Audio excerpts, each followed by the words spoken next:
This film was made in the year 2003.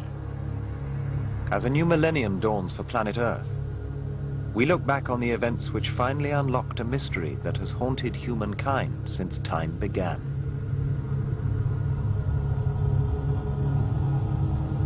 July 2001. Radio astronomers from the SETI Society, the Search for Extraterrestrial Intelligence, were combing the sky for signs of alien life. Armed with radio telescopes, SETI scientists scanned the vast reaches of space, hoping to detect a deliberate signal of some kind amid all the cosmic noise. Senior scientist Professor Jane Lascelles. A radio telescope basically works like an enormous antenna, and it is searching the galaxy for radio waves. And these radio waves are caused by an enormous number of naturally occurring phenomena. But the search for extraterrestrial intelligence focuses on radio signals that are not naturally occurring, that are being obviously deliberately transmitted, and that could only be, you know, intelligent life forms on another planet, aliens, if you will. On July the 23rd, the SETI astronomers were just beginning a new space survey based at Green Bank Observatory in West Virginia. Signal engineer Dr. Don Merrick was working at the telescope in the early hours of the morning. I remember that it was very late. It was about 3 a.m. We had just repositioned the telescope. And I got a peek out of the noise signal coming through on my station.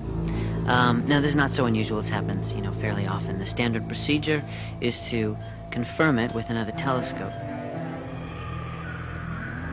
Merrick contacted fellow astronomers in Massachusetts. Now, two sets of scientists were tuned into the same frequency. And it was about a half hour later, I got an email that said something like, what the hell is that? And, you know, and that's when I knew that we had something remarkable. They knew the signal had to be taken seriously and began standard tests to make sure it was genuine. They moved their telescopes away from the frequency, and the signal disappeared. They brought them back, and the signal returned. Then the computers were checked for faults. Everything was working. At that point, I contacted my colleagues, and they contacted the Owens Valley Observatory in California and the Arecibo telescope in Puerto Rico, which is the largest in the world. We asked them to tune into the same frequency, and the information came back positive. They had the same signal. And I hadn't slept in days, and I was wide awake, I can tell you that. With 3 different telescopes receiving the same signal from the same point in the sky and showing no natural characteristics, astronomers were convinced the message was extraterrestrial. Email went out to the top scientists in the field, but no one knew what the signal was saying. None of the telescopes were sensitive enough to read it clearly. The scientists were reluctant to go public with their news, but events were already overtaking them. I think that under ideal circumstances, we would have worked on that signal for some time. But within a few days, the news leaked out, and as you know, in the computer age, it's virtually impossible to keep anything a secret. One of the most startling discoveries of the century. And the source of the leak was 2 computer hackers in San Francisco who'd entered a local university network. An avalanche of email among astronomers was their clue that something was up. We were hacking into these university internet accounts, reading their emails, and we came across these string of messages between these radio astronomers. And these guys were jazzed about something. I didn't know what they were talking about. So I took these messages and I propagated them across the internet into different web pages. I know the scientific community says they intended all along to give the public this information, but I don't buy it. You know, these guys, politicians, scientists, they've lied to us before. They'll lie to us again. They're not about to stop.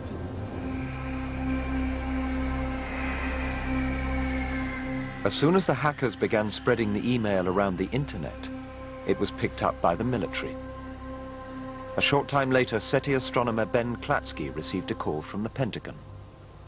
When they first called, they said that they'd heard that we'd received some interesting signals and asked if we were willing to confirm. All pretty low-key. And then they wanted to know, did we know how far away the signals were coming from? And if they were coming from something moving, say a spaceship.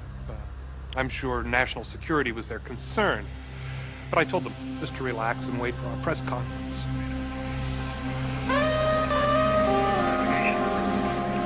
The astronomers knew they had to go public fast with their discovery, or someone else would.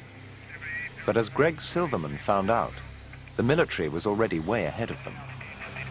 At exactly 6 o'clock on the Monday morning, we lost our signal to interference completely. We were wiped out. At first we thought it was just a problem with the telescope, then we started calling around and we found out it had happened to everybody. As it turned out, the military had managed to jam that particular frequency for every single radio telescope in the world. On August the 5th, 2001, with the US military in a state of high alert, it fell to Professor Jane Lascelles to inform the world of their historic discovery. I think that day gave all of us a pretty strange feeling. You know, every other great revolution in human knowledge is spread gradually through society. But here we were, in the age of instant communications, walking out and saying to the world, hey guys, we've got some news that changes everything. Astronomers from the SETI Society working at the Green Bank Observatory, West Virginia, identified a radio signal which they had reason to believe originated from an extraterrestrial technology. There was instant bedlam. Lascelles struggled to continue. The signal originates from Gliese 1116, a double star system 17 light years. Information. Lascelles managed to explain that the other observatories had been given sufficient information to undertake their own research into the weak and distant signal. But the journalists had little interest in the scientific protocol. They wanted headlines. And the first question they asked Don Merrick was why the signal hadn't been decoded. The signal itself is actually quite weak. What that means is that we're going to have to build some more telescopes, at least one, probably several dozens maybe, in order to properly receive the signal. This is going to take some time and depends on funding, actually. And at that point, we'll be able to begin decoding the messages. And then came the first signs of panic. Dr. Merrick, yes. How do you know that the aliens are not headed this way right now? There is no danger of that whatsoever. We cruise the solar system in our spacecraft at about 36,000 miles per hour. So they may be able to travel faster than us, but even at the speed of light, it would take them 17 years. So you've got this signal that you're not receiving properly. You can't decode it. Do you really expect the public to believe you?